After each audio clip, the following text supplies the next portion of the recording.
आज हम लोग सेट नंबर 1 से शुरुआत कर रहे हैं। चलिए देखते हैं क्वेश्चन को। पहला क्वेश्चन है, वन्य जीव संरक्षण अधिनियम 1972 के अंतर्गत कुछ विशेष परिस्थितियों में वन जीवों के शिकार की अनुमति है। निम्नलिखित में से किस उद्देश्य के लिए वन जीवों के शिकार की अनुमति है? दिया हुआ है शिक्षा के लिए, वैज्ञानिक अनुसंधान के लिए, जनसंख्या प्रबंधन के लिए, संग्रहालय के लिए नमूनों का संग्रह, और एक जानवर जो इतना निःशक्त है कि उसे ठीक नहीं किया जा सकता। नीचे आपका दिया हुआ है ऑप्शन ए केवल 1, 2 और 5, बी केवल 1, 2, 4, सी 1, 2, 3, डी 1, 2, 3, 4 और 5। तो इसका ऑप्शन नंबर डी हो जाएगा, यानी सभी हो जाएगा। Option number D. शिक्षा के लिए भी, वैज्ञानिक अनुसंधान के लिए भी, जनसंख्या प्रबंधन के लिए भी, संग्रहालय के लिए नमूनों का संग्रह के लिए भी, और एक जानवर जो इतना निःशक्त है कि उसे ठीक नहीं किया जा सकता है उसके लिए भी। चलिए अगला प्रश्न को देखते हैं। 2 नंबर का है, संविधान की 7वीं अनुसूची में प्रदत्त संघ सूची के विषयों पर कानून बनाने का अधिकार सांसद के पास है। इस संदर्भ में निम्नलिखित पर विचार कीजिए। पहला है वन, दूसरा डाक एवं तार, कृषि, मुद्रा और बंदरगाह। तो इन सभी में से कौन सा आंसर हो जाएगा बताइए आप लोग। 2 नंबर का हो जाएगा आपका ऑप्शन नंबर सी, यानी 2, 4 और 5। 2, 4 और 5 डाक और तार के लिए, मुद्रा के लिए और बंदरगाह के लिए। Option number C. इस प्रश्न का आंसर हो गया ऑप्शन नंबर सी। चलिए अगला प्रश्न को देखते हैं। ऑप्शन नंबर सी इस प्रश्न का उत्तर हो गया। 3 नंबर में है आपका, स्नो बाय के संदर्भ में निम्नलिखित में से कौन सा से कथन सही है? आपका पहला ऑप्शन है, स्नो बाय को एक बार उपयोग के लिए डिजाइन किया गया है और यह लगभग 24 घंटे तक सक्रिय रहता है। ठीक है। 2 नंबर में है, स्नो बाय केवल सतह स्तर के नौसैनिक खतरों का पता लगाने में सक्षम है। 3 नंबर में है, स्नो बाय द्वारा लगाई गई इनफ्लेटेबल प्रणाली ट्रैकिंग जहाज़ों या विमानों के साथ संचार बनाए रखने का कार्य करती है। 4 नंबर में है, स्नो बाय ट्रैकिंग इकाइयों के साथ संचार बनाए रखने के लिए जल के नीचे केबल के माध्यम से कार्य करते हैं। तो 3 का कौन सा हो जाएगा? ऑप्शन नंबर ए हो जाएगा, केवल 1 और 3। यानी स्नो बाय जो है एक बार उपयोग के लिए डिजाइन किया गया है और यह लगभग 24 घंटे तक सक्रिय रहता है। और 3 नंबर में है, स्नो बाय द्वारा लगाई गई इनफ्लेटेबल प्रणाली ट्रैकिंग जहाज़ों या विमानों के साथ संचार बनाए रखने का कार्य करती है। तो ऑप्शन नंबर 3 का ए हो जाएगा, केवल 1 और 3। ठीक है। चलिए अगला प्रश्न को देखते हैं। 4 नंबर के प्रश्न को हम लोग देखते हैं। 4 नंबर में है, भारत में अंग्रेजी शिक्षा को बढ़ावा देने के लिए ब्रिटिश सरकार द्वारा उठाए गए कदमों के संदर्भ में निम्नलिखित कथनों पर विचार कीजिए। पहला है, वुड्स डिस्पैच में महिलाओं, व्यावसायिक शिक्षा और शिक्षकों के प्रशिक्षण पर जोर दिया गया। 2 नंबर में है, भारतीय राष्ट्रवादियों ने प्रगतिशील उपाय के रूप में भारतीय विश्वविद्यालय अधिनियम 1904 का समर्थन किया। 3 नंबर में है, शिक्षा के सार्जेंट योजना ने 2 प्रकार के उच्च विद्यालयों की सिफारिश की, शैक्षणिक और व्यावसायिक। 4 नंबर का उत्तर हो जाएगा ऑप्शन नंबर बी, केवल 1 और 3। केवल 1 और 3 हो जाएगा।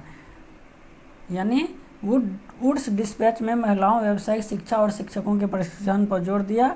और 3 नंबर में, शिक्षा की सार्जेंट योजनाओं ने 2 प्रकार के उच्च विद्यालयों की सिफारिशों की, शैक्षिक और व्यावसायिक। चलिए 5 नंबर का प्रश्न को देखते हैं। 5 नंबर में है, कथन दिया हुआ है। पहला कथन है, सॉफ्ट कोरल प्रवाल ऐसी प्रजातियां हैं जो प्रवाल भित्तियों के निर्माण के लिए आवश्यक विशाल कैल्शियम कार्बोनेट कंकाल का उत्पादन नहीं करती है। 2 नंबर में, प्रवाल एंथोजोआ वर्ग निडारिया संघ से संबंधित कशेरुकी है। तो 5 नंबर में है, कथन हो गया। और पहला कथन है, दूसरा कथन, कौन कथन सही है? 5 का आंसर हो जाएगा आपका ऑप्शन नंबर सी। कथन 1 सही है लेकिन कथन 2 सही नहीं है। यानी सॉफ्ट कोरल प्रवाल ऐसी प्रजातियां हैं जो प्रवाल भित्तियों के निर्माण के लिए आवश्यक विशाल कैल्शियम कार्बोनेट कंकाल का उत्पादन करती है। तो 5 का ऑप्शन नंबर सी हो गया। ठीक है। चलिए अगला प्रश्न को देखते हैं। 6 नंबर के प्रश्न को। 6 नंबर में है निम्नलिखित कथनों पर विचार कीजिए। पहला कथन है हाइड्रोजन ईंधन सेल के दहन में कोई ग्रीन हाउस गैस उत्सर्जित नहीं होती है। 2 नंबर का है सल्फर आयोडीन ऊष्मा रासायनिक चक्र हाइड्रोजन ईंधन प्राप्त करने के लिए जल को विभाजित करने की एक विधि है। तो 6 का आंसर हो जाएगा ऑप्शन नंबर सी, यानी एक और दोनों सही है। ऑप्शन नंबर सी, एक और दोनों सही है। हाइड्रोजन ईंधन सेल के दहन में कोई ग्रीन हाउस गैस उत्सर्जित नहीं होती है और सल्फर आयोडीन ऊष्मा रासायनिक चक्र हाइड्रोजन ईंधन प्राप्त करने के लिए जल को विभाजित करने की एक विधि है। चलिए अगला प्रश्न को देखते हैं, 7 नंबर के प्रश्न को। 7 नंबर का प्रश्न यहाँ पे है, क्या है 7 नंबर का प्रश्न, थोड़ा जूम कर लेते हैं। प्रश्न है आपका 7 नंबर में, बीच में स्पेस हो गया है। निम्नलिखित घटनाओं पर विचार कीजिए। पहला है मुस्लिम लीग के लाहौर अधिवेशन में पाकिस्तान प्रस्ताव। दूसरा है कांग्रेस द्वारा व्यक्तिगत सत्याग्रह का आरंभ। तीसरा है स्टोफोर्ड क्रिप्स के नेतृत्व में क्रिप्स मिशन का भारत आगमन। चौथा है कांग्रेस द्वारा भारत छोड़ो प्रस्ताव का अनुसमर्थन। निम्नलिखित में से कौन सा उपयुक्त घटनाओं का सही कालानुक्रम है, यानी ईस्वी वाइज कौन पहले हुआ कौन बाद में जो है उसको सजाना है। तो मुस्लिम लीग के लाहौर अधिवेशन में पाकिस्तान का प्रस्ताव, ठीक है। कांग्रेस द्वारा व्यक्तिगत सत्याग्रह का आरंभ, स्टैनफोर्ड क्रिप्स के नेतृत्व में क्रिप्स मिशन का भारत आगमन और कांग्रेस द्वारा भारत छोड़ो प्रस्ताव का अनुसमर्थन। तो इसका ऑप्शन सी हो जाएगा 7 नंबर का। 1, 2, 3 और 4 तीनों जो है आपका सही है, यानी कालानुक्रम इनका सही है। पहले जो है मुस्लिम लीग के लाहौर अधिवेशन में जो पाकिस्तान प्रस्ताव, उसके बाद जो है कांग्रेस द्वारा व्यक्तिगत सत्याग्रह का आरंभ हुआ, उसके बाद स्टैनफोर्ड क्रिप्स के नेतृत्व में क्रिप्स मिशन का भारत में आगमन होता है और कांग्रेस द्वारा भारत छोड़ो प्रस्ताव का अनुसमर्थन। चलिए 8 नंबर के प्रश्न को देखते हैं। 8 नंबर में सैंधव सभ्यता के संदर्भ में कौन सा कथन सही नहीं है, यहाँ पे सही नहीं है पूछ रहा है। 8 का क्या हो जाएगा, चलिए देखते हैं। सैंधव सभ्यता में नगरीकरण के साक्ष्य मिले हैं, बिल्कुल मिले हैं। आपातकाल हेतु सैंधव सभ्यता में अनाज का अतिरिक्त भंडारण किया जाता था, बिल्कुल किया जाता था। सैंधव सभ्यता का व्यापार विदेशों के साथ भी होता था, बिल्कुल होता था। और डी नंबर में सैंधव सभ्यता का अश्व केंद्रित संस्कृति थी, ये जो है कथन सही नहीं है, ऑप्शन नंबर डी 8 का। चलिए अगला प्रश्न को देखते हैं, 9 नंबर के प्रश्न को। 9 नंबर का प्रश्न है जैन धर्म के संदर्भ में कौन सा कथन सही है, यहाँ पे कौन सा कथन सही है। पहला ऑप्शन है जैन धर्म बौद्ध धर्म की अपेक्षा सरल है। दूसरा है जैन धर्म वर्ण व्यवस्था की निंदा नहीं करता है। यहाँ पे जो है जैन धर्म जो है बी नंबर ऑप्शन सही हो जाएगा इसका, जैन धर्म वर्ण व्यवस्था की निंदा नहीं करता है। सी नंबर में जैन धर्म संसार को सुख मूलक मानता है। जैन धर्म पुनर्जन्म एवं कर्मवाद में विश्वास नहीं रखता है। तो 9 का बी हो जाएगा। जैन धर्म जो है वर्ण व्यवस्था की निंदा नहीं करता है, ये कथन सही है जैन धर्म के संदर्भ में। और बाद बाकी जितना भी ऑप्शन है गलत है आपका। जैन धर्म बौद्ध धर्म की अपेक्षा सरल है, गलत है। जैन धर्म संसार को सुखमूलक मानता है, जो ये भी गलत है। जैन धर्म पुनर्जन्म एवं कर्मवाद में विश्वास नहीं रखता, ये गलत है। पुनर्जन्म और कर्मवाद में विश्वास रखता है। 10 नंबर के प्रश्न को हम लोग देखते हैं। नटराज की मूर्ति के संदर्भ में कौन सा कथन सही नहीं है, यहाँ पे कौन सा कथन सही नहीं है नटराज की मूर्ति के संदर्भ में, सही नहीं है यहाँ पे कह रहा है। शिव तांडव नृत्य एक बोने की आकृति के ऊपर कर रहे हैं, बिल्कुल सही है। बी में निचला बायां हाथ मोक्ष के मार्ग को दर्शाता है, ये भी सही है आपका। सी में शाश्वत अग्नि विनाश का प्रतीक है, बिल्कुल सही है। डी में ऊपरी दाहिनी हाथ में डमरू क्रोध का प्रतीक है, ये गलत है आपका, ऑप्शन नंबर डी। तो करा कथन सही नहीं है, तो इसमें ऑप्शन नंबर डी हो जाएगा आपका आंसर। चलिए अगला प्रश्न को देखते हैं। 11 नंबर में है निम्नलिखित कथनों पर विचार कीजिए। शुक्र और अरुण के परिक्रमण की दिशा अन्य ग्रहों की तुलना में विपरीत है। शुक्र ग्रह पृथ्वी के सबसे नज़दीक का ग्रह है। 3 में शुक्र ग्रह के पास 2 उपग्रह हैं। 4 में शुक्र ग्रह एक बाह्य ग्रह है। तो 11 का आंसर हो जाएगा आप लोग का सी। केवल 1 और 2 सही है। 1 और 2 यानी शुक्र और अरुण के परिक्रमण की दिशा अन्य ग्रहों की तुलना में विपरीत है, बिल्कुल सही है। 2 नंबर में शुक्र ग्रह पृथ्वी के सबसे नज़दीक का ग्रह है, बिल्कुल सही है। बाद बाकी में है शुक्र ग्रह के पास 2 उपग्रह, गलत है। शुक्र ग्रह एक बाह्य ग्रह है, बिल्कुल गलत है। चलिए 12 नंबर के प्रश्न को देखते हैं। निर्वाचन आयुक्तों के संदर्भ में निम्न कथनों में से कौन सा कथन सही है? कौन सा कथन सही है हम लोग को देखना है यहाँ पे। इनकी सेवा की शर्तें व पदावधि संविधान द्वारा निर्धारित की गई है। कौन सा कथन सही है?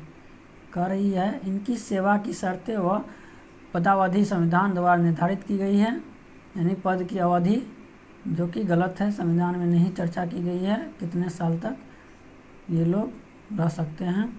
राज्यों में होने वाले पंचायतों व निगम चुनाव का खाका निर्वाचन आयोग द्वारा तैयार किया जाता है, बिल्कुल गलत है। वर्तमान में निर्वाचन आयोग एक बहुसदस्यीय निकाय है जिसमें एक मुख्य निर्वाचन आयुक्त व 5 अन्य निर्वाचक आयुक्त होते हैं। एक मुख्य निर्वाचन आयुक्त तो होता है और 5, यहाँ पे 5 नहीं होता है, ये गलत है। इसका आंसर गलत हो जाएगा। डी में है वर्तमान में निर्वाचन आयुक्त सुशील चंद्रा तथा राजीव कुमार हैं। वर्तमान में कह रहा है निर्वाचन आयुक्त कौन है? सुशील चंद्रा तथा राजीव कुमार है, सही है। चलिए अगला प्रश्न को देखते हैं। 13 नंबर के प्रश्न को हम लोग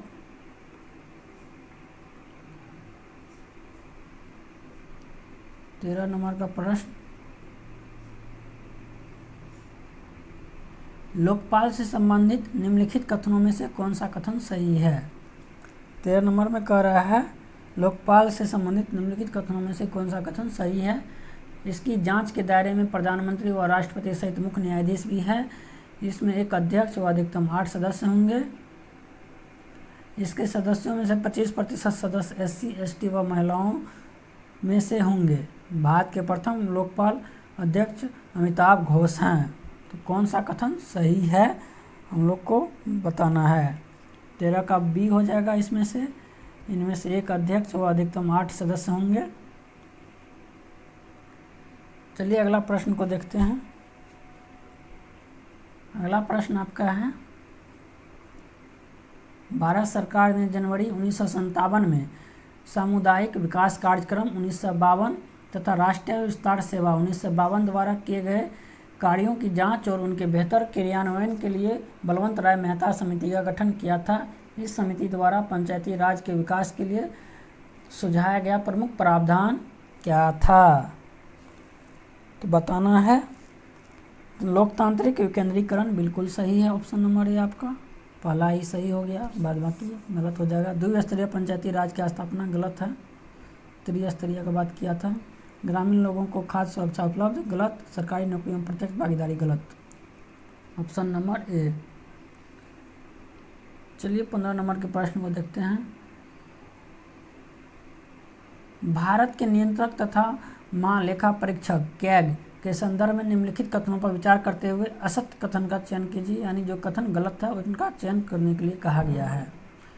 कह रहा है कैग जो है अनुच्छेद 148 से 151 भारतीय संविधान में कैग के संदर्भ में प्रावधान किया गया है। ठीक है, सही है। 148 से 151 सही है आपका। कैग की नियुक्ति से संबंधित प्रावधान भारतीय संविधान के अनुच्छेद 149 में किया गया है, जो कि बिल्कुल ही असत्य है। आगे कैग की रिपोर्ट भ्रष्टाचार उजागर करने का एक महत्वपूर्ण साधन है, बिल्कुल सही है। डॉक्टर अंबेडकर ने कैग पद को अत्यधिक महत्वपूर्ण पद की संज्ञा दी है, बिल्कुल सही है। तो इसलिए ऑप्शन नंबर आपका बी राइट हो जाएगा। चलिए अगला प्रश्न को देखते हैं। 16 नंबर में है, निम्नलिखित में से कौन सी रिपोर्ट इंडेक्स विश्व आर्थिक मंच द्वारा जारी की जाती है? तो 16 का हो जाएगा नेटवर्क रेडीनेस इंडेक्स, जो है विश्व आर्थिक मंच द्वारा जारी की जाती है। इनमें से ऑप्शन नंबर डी।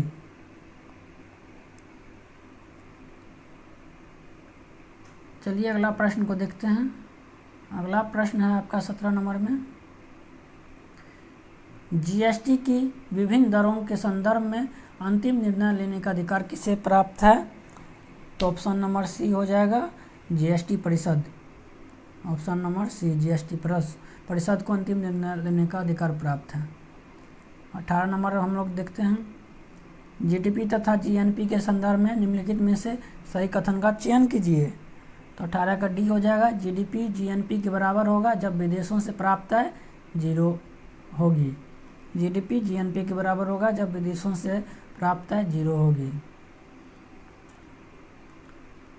चलिए अगला प्रश्न को देखते हैं। अगला प्रश्न है आपका, निम्नलिखित कथनों पर विचार कीजिए तथा नीचे दिए गए कोट से सही उत्तर चुनिए।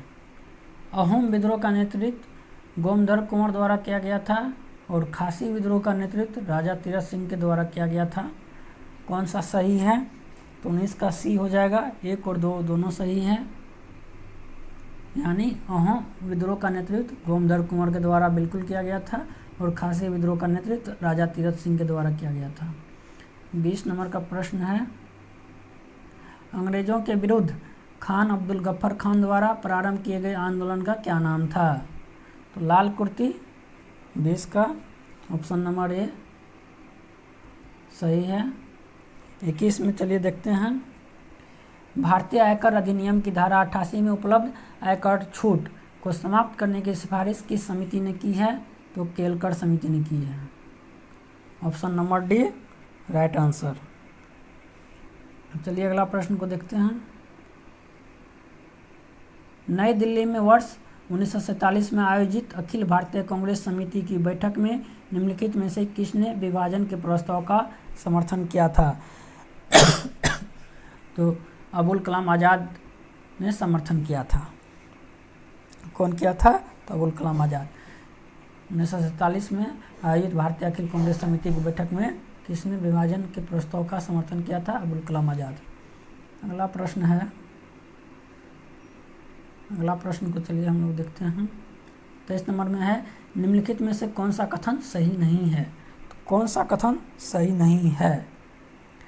कह रहा है, तीस्ता नदी सिक्किम एवं उत्तरी बंगाल की जीवन रेखा कहलाती है। बिल्कुल कहलाती है। माजुली द्वीप विश्व का सबसे बड़ा नदी द्वीप है। बिल्कुल सही है।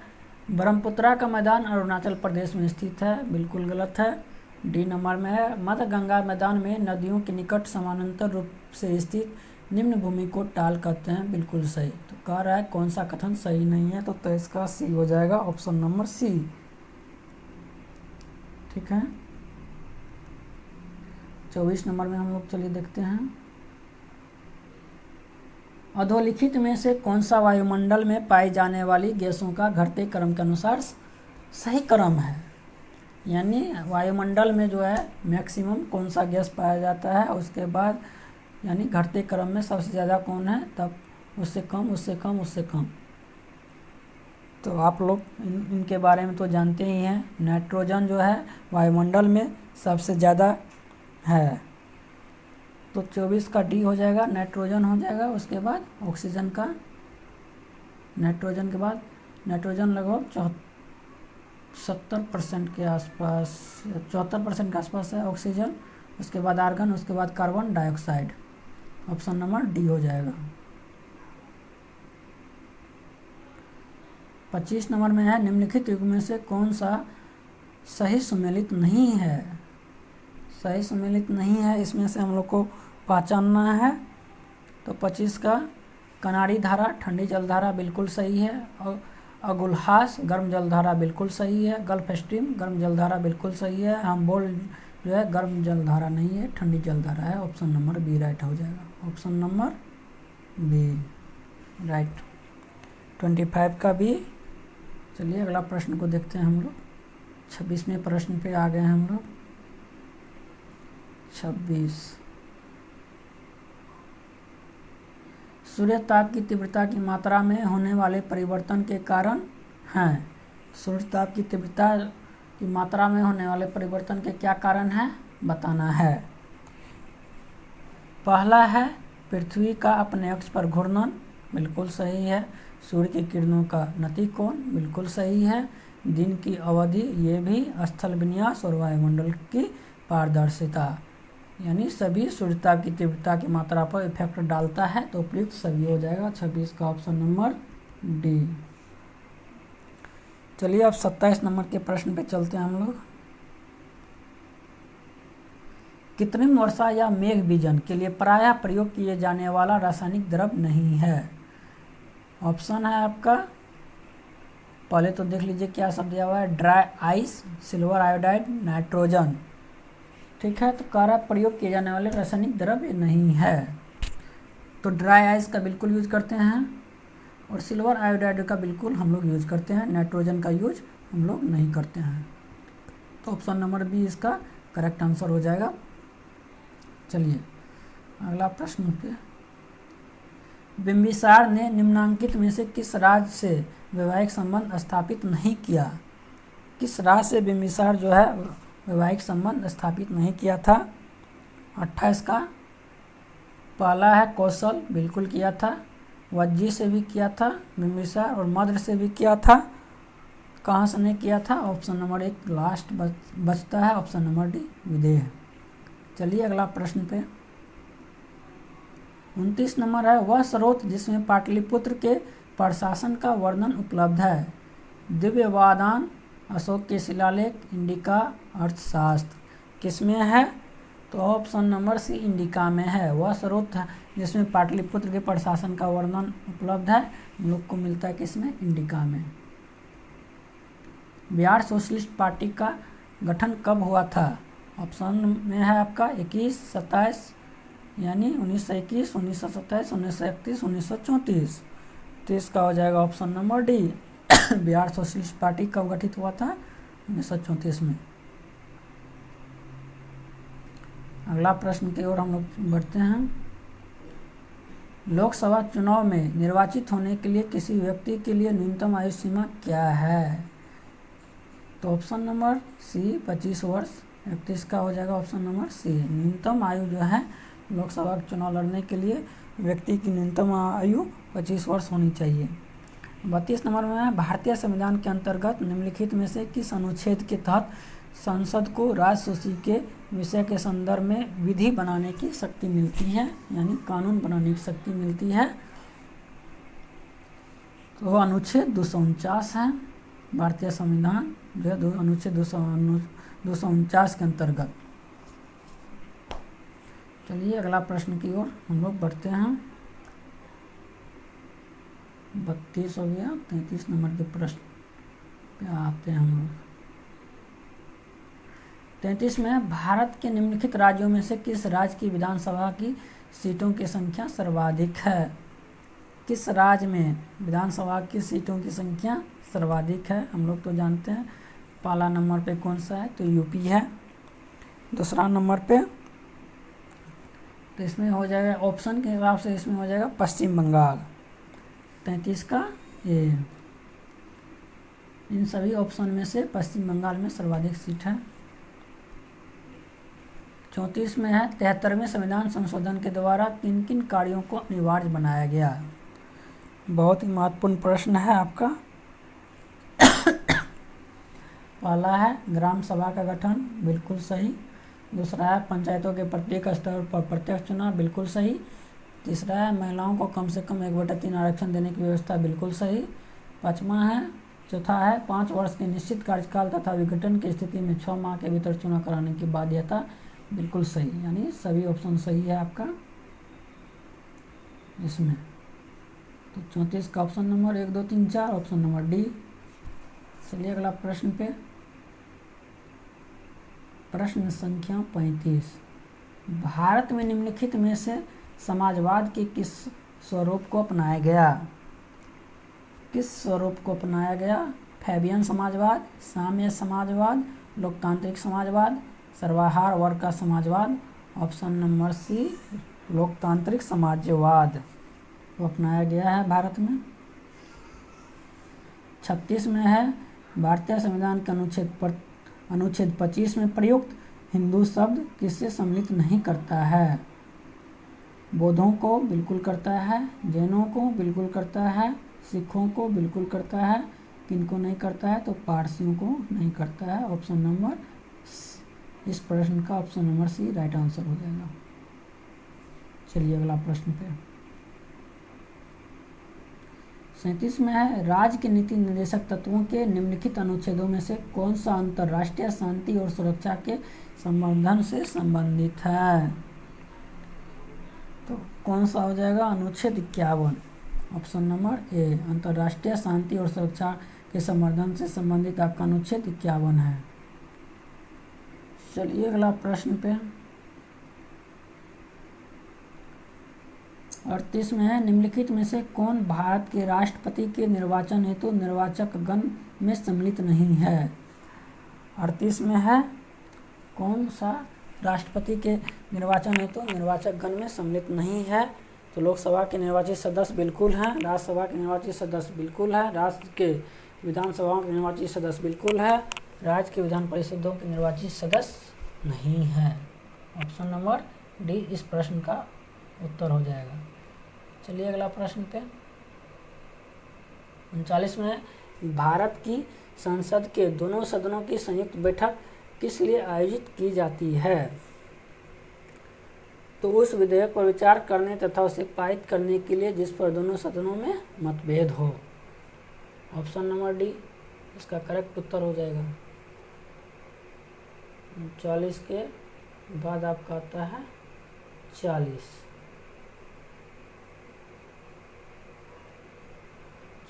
नंबर प्रश्न। 40 में है, महात्मा बुद्ध का महापरिनिर्वाण किसके गणतंत्र में हुआ था?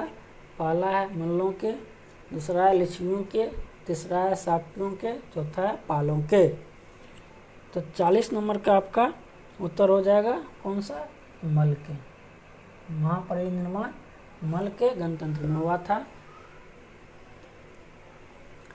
अनेकांतवाद निम्नलिखित में से किसका क्रोध सिद्धांत एवं दर्शन है? अनेकांतवाद। तो 41 का जैन धर्म हो जाएगा। Option number B. 41 का B, sorry option number D नहीं होगा, बी होगा, जैन धर्म। कलिंग युद्ध का विवरण हमें ज्ञात होता है, तो कलिंग युद्ध का विवरण जो है हमें कहाँ से ज्ञात होता है? लिखा हुआ है 13वें शिलालेख द्वारा। बिल्कुल सही है, option number A he correct answer हो जाएगा। 43 नंबर का प्रश्न, निम्नलिखित युग्मों में से कौन सही सुमेलित नहीं है? यहाँ पे कौन सही सुमेलित नहीं है उसे हम लोग को पहचानना है। पहला है नोमैडिक एलिफेंट, भारत और मंगोलिया के बीच होता है। धर्म गार्जियन भारत और जापान के बीच होता है। मैत्री भारत और थाईलैंड के बीच होता है। अल नगाह भारत और अफगानिस्तान बिल्कुल गलत है। ऑप्शन नंबर डी हो जाएगा 43 का डी। 44 में है, चोलों के अधीन ग्राम प्रशासन के बहुत से ब्यौरे जिन शिलालेख में वर्णित है वे कहाँ हैं? पहला है तंजावुर, नहीं। उरैयूर बिल्कुल नहीं, कांचीपुरम में भी नहीं। उत्तर मेरूर, इसका उत्तर हो जाएगा ऑप्शन नंबर उत्तर मेरूर, ऑप्शन नंबर डी। 44 का डी। चलिए 45 नंबर के प्रश्न पे, संगम युग में उरैयूर किस लिए विख्यात था?